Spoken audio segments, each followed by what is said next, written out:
All right, I am joined by Mr. Johan. But before we start with our podcast, I just want to say thank you to Studio 17 at Workshop 17 in Kloof Street. I want to say thank you for collaborating with us. And if you are interested in using the studios, we will leave the information in the description below, and you can bring your podcast to life. And with that said, I'm joined by Mr. Johan. How are you, sir? Good. Thanks for having me. Nice to be here. Good. Please introduce yourself and what you do. I'm Johan Rossouw. I'm a certified financial planner. I work for a company called Fiscal Private Clients. We are based in Kenilworth in the southern suburbs of Cape Town. We've got offices all around the country. I've been a certified financial planner now for probably about 11, 12 years. Very much enjoy working in the industry. As part of my hobbies, I enjoy traveling, enjoy sports. I enjoy running every now and again, and big Liverpool supporter, big Proteas supporter, Sure. and a massive Springbok supporter. So those are my passions in life. I love it. We'll talk about Liverpool soon, but for now, let's stick to As little talk about Liverpool as possible. Yeah. Sure. So so you get to study. What do you study if you want to become a financial planner? So I studied. You can essentially study anything undergrad. Mm-hmm. You can, I've seen people that have, studied psychology, people that have studied arts. Can study anything undergrad. I myself studied BCom investment management at Stellenbosch. Mm-hmm. I started out with actuarial science at Stellenbosch, and I decided, once they involved, letters and stuff in the math, that's when I sort of clocked out there. Sure. And moved more into investment management. 100%. But essentially, you can study anything undergrad. Mm-hmm. The trick comes in when you do your postgrad. Okay. So I did my postgrad in financial planning at the Stellenbosch Business School. Mm-hmm.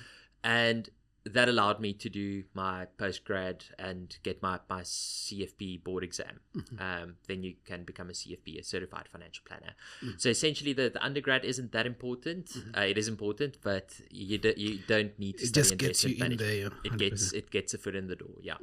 Okay, cool.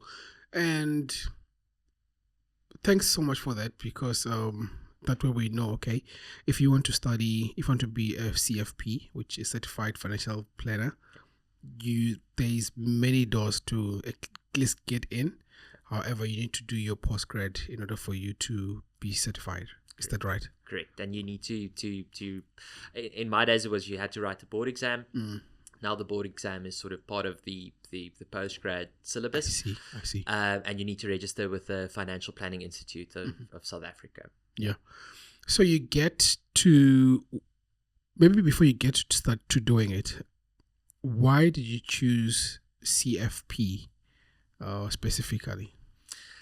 I think it combines my two loves. Like my mom's a math teacher, so I've always loved working with numbers. I've always been interested in money and how money works and how you can invest your money and become financially independent. That's always been big focus point of mine. Mm-hmm. The CFP route, I chose it because it combines that numbers, the financial aspect of it, but it combines it with personal finance, that you can deal with people and actually have a real impact in people's lives. So it's not that I'm completely introverted or completely extroverted. I'm sort of in the middle, I think that's a good route for a career if you're sort of in between the two. 100%. Yeah. And then you start doing your postgrad, and could you please just go through the process, the whole process of your postgrad? What is it that you are doing in the board exam? Just to at least give someone who is saying that, thanks for letting me know that the entrance varies, but when I get to becoming a CFP, the board exams, how is it like when you're doing your postgrad? Yeah, so the postgrad it's a tough year. It's a challenging year. You basically have 4 or 5 main subjects. So you deal with, retirement planning, investment management, the legal aspect of it. There's various subjects that you have, and it takes you through all spheres of financial planning. Sure. And then when you write your board exam, it's essentially like a case study that you do, like a real world example where you say, okay, Mr. X has X amount to invest. Sure. These are the considerations that you have to take into account. Yeah. Please, develop a financial plan for this client. So I think the board exam was about 6 hours, so it's 3 hours, you get a break, and then you deal with another case study. I'm not sure how it works these days, but it's quite an intensive exam, but it's quite cool because it's very practical. 100%. And you can see like a real world scenario. Yeah. That's so cool. Thanks you so much for sharing that. So you're done now, you graduate. I was thinking of how can we best get value from what you do. We were talking about this off camera that we met on Instagram, and I hit you up, and that was because of the videos that you were making. The best videos I've seen, and I just liked, and I was like, no, I need to have Johan on my on my podcast. Please give a shout out to your Instagram. Yeah, thanks so much for watching. I started the channel. It's called Rands and Sense, SENSE, like common sense. I started it in December last year, and it's just been. I think the initial goal was to sort of, empower people to make financial decisions. 100%. There's a lot of misinformation going on, and a lot of people that pretend to be experts in finance, but they don't. They give dangerous advice. Sure. And I think when you deal with money and when you think about your own money, you have to be very, very careful who you 100%. Take advice from. So I started the channel sort of as a goal to help people be better educated in their finances and to help them take control of their money. And yeah, it's so far it's going quite well. And it's been a very exciting journey over the last couple of months. 100%. Now I'm so happy for you, and when I saw it, I saw so much value that you could add to us as a podcast, because we're targeting the professionals, and being a professional that is one thing, but being able to manage your finances as a professional is another thing. And hence why I was like, hey, can you please come and help my people and do this cross-pollinating between platforms and assist our people. So with that said, I've thought of three scenarios. Maybe I'll use two for now. Let's use a scenario of someone who's a graduate or intern who is starting with investment. What advice can you give them? And let's talk about maybe someone who is in their mid-30s, late 30s, who is saying that I feel like I'm already late. What advice can you give them? So you can choose on which one you want to start with. Okay, let's start with the graduate. I Sure. think when you start out working, you might not necessarily earn the big bucks. Yeah. I think that's you start out, you find your foot in the door.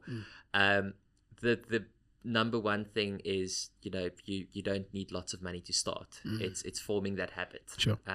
If you start early, start investing, even if it's $100 a month, you create a massive future for yourself, because the money starts compounding, the right habits start compounding, and before you know it, you are streets ahead of the people that haven't started or the people that started later. The key thing is, when you start out, is lifestyle creep. You finished with studying, you want to sort of reward yourself with a brand new pair of wheels, and you want to go to restaurants, and you want to go out, and you get bottle service and pay drinks for your friends. 100%. It's very tricky not to fall in that trap, but it's very important not to fall in that trap, because those habits, they people pay for them later on in life. So it's very, very important that you form the right habits when you start. The other thing is, don't get into debt. Try and avoid debt as far as possible, especially bad debt. Bad debt is consumer cards, it's like credit cards, it's like clothing accounts. A car debt isn't a bad debt necessarily, but you have to go about it in the right way. But the best thing is to start thinking about your future. Try putting away money every month if you can. Start with as little as possible, but just start. So for that grade, can we get into maybe the details of RAs? Yeah. What is it that they need to know about RAs? What are the platforms that they can use to start? Is there a place where they can just go in there, read a little bit about it, and get a grasp of what is that, and they can just start with their RA journey? RA is retirement annuity is a very cool tool. It's got a bad reputation in South Africa, unfortunately, but it has a very good place because that's essentially like a private pension fund that you've built up for yourself. I'm just curious. Sorry for that. No. Why does it have a bad reputation? So historically, people were sold retirement annuities, high fees, low flexibility. You couldn't move between them. If you wanted to make a change towards it, they'd hit you with the penalty. So it's very inflexible, very high cost, and it was sold. I say sold because it was a product. It wasn't an investment vehicle. So it has a bad reputation, unfortunately. Sure. But the modern day RAs are low cost. They're transparent. So that's the one thing. Before you get to investing and before you get towards RAs and those kinds of things, have a look at building up an emergency fund. Okay. I call it the oh crap fund. Okay. Make sure you have enough money. So if you've got a flat tire, or if you've got, you need to pay money all of a sudden for an insurance payment or co-payment or something like that, that you have access to money so that you don't go into debt. That's very, very important. Sure. Start building up an emergency fund. Make sure your ability to earn an income is protected. Make sure you take out insurance so that if you get disabled, you have an insurance policy that pays out your salary until you recover. That's very important. Sure. So get the baby steps in place first, and then you start thinking about investing. A retirement annuity is very good for long-term savings for one day when you're old and grey to pay your salary if you're no longer able to work. Also, have a look at something like a tax-free savings account. Have all those things, have the discussion, consult with a professional, because if you make the big mistakes early on, you still have time to recover. Sure. But it's much better to, from the get-go, get the correct advice and make sure that you're on the right track from the get-go. Go and consult a professional. Sure. So, I know there's RA's tax-free account. Let's get into helping our graduate manage the money, which is a budget. Yeah. Please give us the tools which we can use to get ourselves ready to see which money is going out and track our finances properly. I think the modern day banking apps that you get in South Africa is quite cool. It's very comprehensive. You can see exactly where your money is going to, what's coming in, and what's left. Sure. That's very. It gives you a complete overview. You have to do a bit of work and you have to categorize here and there. So the banking apps work really well for a lot of people. You also get third-party apps like Vault22. Shout out to them. I'm not affiliated with them, but so far they do a pretty good job of 100%. categorizing your expenses for you. They're basically like a budgeting app. And then the best way that I've found that works for me personally is the good old spreadsheet. So for my own money, I go through my budget once a week, go through my banking app, see where my money's going to, and I categorize that to make sure that I know exactly where my money is going to. So that's the way you can track your expenses. Sure. There's a couple of frameworks that you can follow. It doesn't work for everybody necessarily, and I know living in South Africa and especially in Cape Town is expensive. But you do have some tools where you can sort of categorize your expenses and say, this is a pretty cool method. It's the 50-30-20 method. So 50% of your money goes towards your needs. That would be rent, that would be insurance, that would be petrol. It's money that you need to live off every month. Sure. 30% goes towards your wants. That would be like dining out, Uber Eats or whatever. Money that you don't really need to live off, but it's a luxury. It's a nice thing to have. Entertainment, those kinds of things. 20% goes towards savings. So it's a broad framework. It's not a set rule that you have to do. But and a lot of people must also take into consideration, you have a provident fund or a pension fund at work, so you're already saving part of that 20%.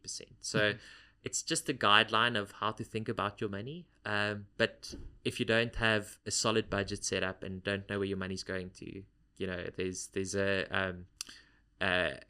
a good quote by the Beatles. George Harrison of the Beatles always said, if you don't know where you're going, any road can take you there. Yeah. So I think it's very important to have a roadmap to know where you're going to. You can have the most sophisticated financial plan, but if you don't have a budget, it's going to fall flat. 100%. Thank you so much for that. I think our graduate now is going to be sought out for life. I hope so. Yeah. If they just follow what we just shared with them now, I think they will be in good hands.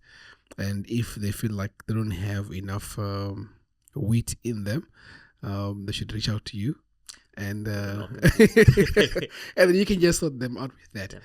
So we go to our seasoned professional who is been in the game, and I think this is where we can easily bring in things like debts. Is maybe let's just say he's drowning in debt, and he probably has not started with his RA tax free. He doesn't know anything. Yeah. He's just living from hand to mouth. Yeah. Could you please give him an advice on how to get his finances in order so that when he gets to retirement, he retires comfortably? It's a very common thing. So I think the first advice is that it's very common, that it happens, unfortunately, in South Africa. I think it's more common than you think. So don't feel bad about it. I think there's no point in wasting energy and feeling bad about something like that. I think one of my favorite sayings is the best time to start was yesterday, but the second best time to start is today. Yeah. So I'd recommend, killing the debt as soon as possible, aggressively investing in killing that debt. Investment and all those things, they are important, but if you've got a credit card that you pay 16 or 17% interest on, and you've got a personal loan that's 25% interest that you're paying on, no investment's going to guarantee you that return. So start killing that aggressively. One of my favorite methods is the snowball method, that you go and kill debt aggressively. List all your debts and list what the interest rate is on it and list what the balance is on that. And you can either then start killing off the debt with the highest interest. Make sure you pay the minimum debt repayments across all of them, but the one with the highest interest rate, start killing that more aggressively. Put any extra money you have to the one with the highest debt with the interest rate. And then slowly, once that's done, move on to the next one. But make sure that you get out of debt as soon as possible, because you can't build a house on a shaky foundation. So make sure that you get out of debt as soon as possible. But if you're in your mid-30s, you still have 30 years ahead of you to save for retirement. So it's obviously not ideal, but there is a long time to recover and learn from your mistakes. But also, once again, consult a professional. I think consult a certified financial planner, especially. Not to blow my own whistle, but I think we are professionals. We are set up and equipped to deal with people that have different circumstances. And most of us have experience in dealing with people from all walks of life and all financial circumstances. So your situation isn't necessarily unique, and we've got the tools to help you get out of it and help you improve on it and live a comfortable life, hopefully, in retirement. You said that you deal with different people from different walks of life. I just thought of a wealth planner. I'm sure that's what you do as well. And I think we can touch on it maybe at the end. I don't want to judge my listeners, but okay, it's fine. Let me not judge my listeners. So the first thing that you give to our seasoned professional is deal with your debt first. What will be the next step after dealing with your debt? Emergency fund, the OCRAP fund. It's the same across the board. You need to have a buffer in case of an emergency. And I've seen it. If you don't have an emergency fund, I've seen it in my own life. It's very difficult not to go into debt. If your car needs to go for a service and you don't have savings available, you have to dip into your credit card. And before you know it, you dip into your credit card for something else. And before you know it, it becomes a problem. So to prevent you from going into more debt, have an emergency fund in place. Another important thing is, like I mentioned, for the graduate, it's making sure your income is protected, making sure that your ability to earn an income is protected. That's your biggest asset, your ability to earn an income, your intellectual power is the biggest asset you have. So if you lose that ability, you've got 30 years worth of paychecks that your family needs to support you, then you become a burden on your family. 100%. So it's very, very important to make sure that you have risk cover in place, because I hate talking about insurance. It's not my favorite topic because it doesn't build wealth, but it gives you peace of mind, and it's a necessary part of every financial plan is to have that. It feels like you're throwing money in the water, but it gives you peace of mind. 100%. Are you allowed to suggest any insurance houses that you can use for that, or as an FSP you can't really say? So I think it depends on your own personal circumstances what would be best for you, but any certified financial planner, an independent one, will have contracts with your Old Mutual, Sanlam, BrightRock, all of the major insurance houses. They will know their products to a certain extent and be able to recommend which one would be best for your needs. Okay. All right, so you've got your debt snowball effect. Now you have your what's this one now? We're just talking about it. The emergency fund. The emergency fund. Yes, that one. Then what would be the next step to taking care of your finances? Once you've got the debt under control, you've got an emergency fund, you've got insurance in place, enough insurance, appropriate amounts of insurance in place. Yeah. Then you start looking at investing, and then you start building those blocks. I see. Making sure you've got a balance of retirement funds that you can't access until you're the age of 55 at least. I see. You need to put money away for your old age. It's also because in South Africa we've got a massive problem. If you don't have any retirement savings, you are going to become dependent on the government. You're going to have to rely on a SASSA grant to cover you in retirement, and it's 2,200 rand a month. You can't do that. Will cover groceries. Lifestyle, 100%. Yeah. So it's very important that you start putting money away for retirement. A child isn't a retirement plan. I know a lot of people say like their children will look after them in retirement plan, but that's just kicking the can down the road. You need to start and plan for your own retirement. I'm just curious now if you have any data in terms of how has the two-pot system affected people who are doing this investment, because now you can now withdraw from it. How is that decision affected the people on the ground, since you have the data? I don't have the exact numbers. There's been, I know the data from SARS is that there's been a lot of withdrawals. There's been a lot of people that have accessed their savings pot, and it's detrimental. It has a massive impact on your retirement down the line because you pay tax on it. Yeah. So a lot of the money in your savings pot, if you withdraw it, there's taxes paid on it. So it has its place. Like I mean, previously people, if they needed access to their pension money or their provident money, they quit their jobs just so they could have access to that fund. So I think it's solving a problem in that sense, and hopefully down the line, people will not access those savings pots. So I think the initial pain was that a lot of people accessed it, but hopefully over time the outcomes improve, where people know that that's not a bottomless pit of money, that's your retirement fund. But the big positive is that 2/3 of the money goes into your retirement pot, and that's untouchable until you turn 55. And even then that needs to provide you with an income in retirement. So I think it's been a mixed bag, but hopefully over time the outcomes are better for people who are retiring. Okay, so now we talked about investments, and let's go into the ABCs of investment. Give us all the tea that we need to know in order to make the right decisions whilst choosing in doing our investments. So this is I think this was prompted by a question of one of the viewers on my videos, and the ABCs of investing is very simple. The first one, A, is for aim. So the aim is, what do you want the money for? If you want to go on a nice trip in a year's time and you want to go watch Liverpool play, you can't expose you can't expose. Shame for the poor guys doing that. You can't expose your money to too much risk. Okay. So that informs how you need to invest it. So Yeah. you can't invest it all in Bitcoin, or you can't invest it all in the market, because markets are volatile by their very nature. And all of a sudden your trip to Anfield, where you saved 50,000 Rand for, can be worth 30,000 Rand. Sure. So it's very important that you invest that money in a conservative, low risk investment. Conversely, if you're saving for retirement and you've got 30 years to go, you can invest it aggressively. You can invest in, the stock market, where you can absorb that volatility. Yeah. So the purpose, the aim of the investment is the starting point, what you want it for. B is for basket.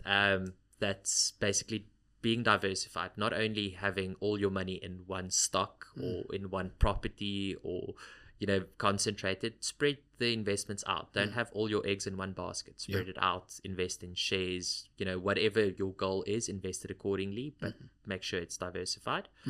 And the C is for cost. Keep your costs as low as possible. We chatted a little bit earlier about high fees on retirement annuities, and costs are a major problem. If they're too high, they eat into your returns, and then your money needs to work much harder just to get ahead. 100%, yeah. Well, thank you so much for that. Our two scenarios, they give our listeners an idea of how to set themselves up whilst they're starting. The reason why I thought of these scenarios is to have people in two different stages of their life. And the first one is whilst you're starting as a novice, know what to do, what to invest in. And some of the things that you explained on the seasoned or seasoned professional, they can be applied when you're a graduate. And that's great, because sometimes, like you said, with the graduates, they will upgrade their lifestyle, and that becomes a recipe for disaster in the future. Now you start working to pay debts instead of building wealth. I truly appreciate you for coming through this. There's other topics that I want us to talk about, but I want to park them for our second meeting. Cool. So this is me saying that you're coming again. 100%. Yeah. So thank you so much for this insight. I truly appreciate it. Is there anything that you want to share with our listeners, maybe before we go to our conclusion of our chat? No, I think the most important thing is to think about the future. It's finding that balance. It's obviously important to enjoy your money while you're young, and enjoy your health, and enjoy being young. It's very important to do that, but it's very crucial to balance that out with living for the future and thinking about the future, because you don't want to get to a stage where you're 60, 65 years old. You might not have family around that can support you. Think about that also, because it's think about the future. I think that's the main takeaway. And I think don't tell yourself that investing is only for rich people. It's not. You can start with as little as $100 on a lot of platforms. Think about that. Start early, and if you can't start early, if you haven't started already, start today. Yeah. You just reminded me something now. I wouldn't be happy with myself if I go back home without asking this question. So I remember you were talking about how to save more money from your RA to get more tax rebates. Yeah. Can you please just get into that part so that at least we know, because this affects both our two scenarios, the graduate and the seasoned professional. Please touch a little bit on that. Okay, so a retirement annuity or a pension fund or a provident fund, they work very much the same when it comes to tax rules. Sure. So if you contribute towards a retirement fund, it reduces your taxable income. Yes. So essentially, if you earn 50,000 Rand a month and you contribute 10,000 towards an RA, you're not taxed on your 50,000 Rand a month salary. You're taxed on your 40,000 Rand a month salary. Sure. So you get that refund effectively from SARS. It's your money. If you don't do that, if you don't contribute towards a retirement fund, that money stays with SARS. Sure. So essentially, it's a very powerful way of getting a rebate from SARS, making sure that you save that money for your old age. So depending on which tax bracket you're in, if you pay 26% or 31% or 45% in tax, your tax rate. If if you contribute 100 Rand and your marginal tax rate is 45%, you get 45 Rand of every 100 Rand you contribute back. Yeah. Up to certain limits, I must just disclose that, up 100%. to 27.5% of your salary, Sure. capped at 350. 350,000 you can contribute towards your retirement fund. Yeah. You can either get it back on a monthly basis, which I prefer. I like getting the money in my pocket. Otherwise, I see. Yeah, yes, sure. so you can do that instead of having to wait for the annual.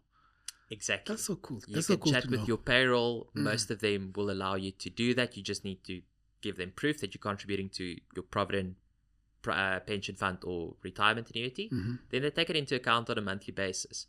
The reason why I like it is instead of waiting for SARS in July to pay you a refund, they effectively you're giving SARS an interest-free loan with your own money. I see. So I see. get that benefit on a monthly basis and deploy that saving that you would have paid to SARS, deploy that into your investments. I see. It has you double dipping there, which is fantastic. It just builds so cool. wealth very, very quickly. Yeah. Oh, thanks. Thank you so much. I didn't know about that. My colleague, he's into. He's the one that really educated me on tax free and on getting tax rebates. I'm just thinking of the same question at the same time. Sorry. Medical aids. How do they also help with also getting your tax rebates and adding all this things in order for you to get as much taxable income, so that you can get more money to you, like you said, then you can put it into other investments plans. So a tax rebate on the medical aid, you get it's 364 Rand for the first 2 members that you get back. Sure. If you're a member of medical aid and you pay the premiums. So essentially government or SARS is paying the first 364 Rand of your medical aid. They're paying to subsidize that. Sure. So if you're not a member of medical aid, you don't get that subsidy. I see. So that's also something that can reduce your taxable income. And it reduces your medical aid premium effectively. I see. That's also something you can let your HR know about, that you're a member of medical aid. These are how many members are on there. Please incorporate that $300 or 600 or whatever the case may be when you calculate my taxes for me. If you've got a tax person, just let them know that this is my medical aid, this is my RA contributions. Please help me with this. Then you also get certain deductions that you can claim from medical aid, or certain disallowed contributions that you've made for medicine or for hospital visits that's not covered by medical aid, that you can claim to certain limits from your taxable income. Sure. Wow. Thank you so much, Johan. I truly appreciate you, and one of a kind. Why? Because we talked about this, that I reached out to you and you didn't hesitate and you said, let's do this. And thank you so much for adding so much value to our listeners. We were talking about that we are doing this without having to get any remuneration from anywhere, but it's because of the passion that we have for the people. And for you to say, let's push together, do this kind of collaboration, I truly appreciate for that. And with that said, please push your first to your work, so that some of the listeners that are listening to this say, hey, I want to get hold of you so that you can just give me more information. I know this is it's a podcast, maybe we might be missing some of the details, but they can reach out to you. Number 2 is, can you please give a shout out again to your socials so that they can go and please go and like and follow his social media. He's amazing. He has touched so many topics which will be very much valuable. Some of the topics that we have not talked about, which will be for next time, which is the millionaire baby strategy and the balloon payment. And those topics will come in touch, because we can't finish all of them. I need this man to come back again. So please do those 2 things for us before we conclude. Yeah, thanks so much for the opportunity. It's lovely to be here and to chat about this. It's something that I'm really passionate about. And people, if you've got any questions, I'll share my email address that you can contact me on, and please follow me on the socials. It's Rands and Sense, Rands_Sense, and Sense is spelled SENSE. So yeah, if you guys would like to watch some more videos and suggest some content, I'm more than open to it. And yeah, if there's any questions, please just send me a message. And it's been a privilege. Yeah, it's been really nice chatting with you guys. Thank you so much, Johan. I truly appreciate you. And yeah, just want to thank again Studio17 for giving us this opportunity for us to collaborate. And if you want to host your podcast, we'll leave the description, the information of who you to contact in the description below, and bring your podcast into life. So yeah, thank you so much. Have a good one. Thanks. You too. Cheers. Bye. Bye.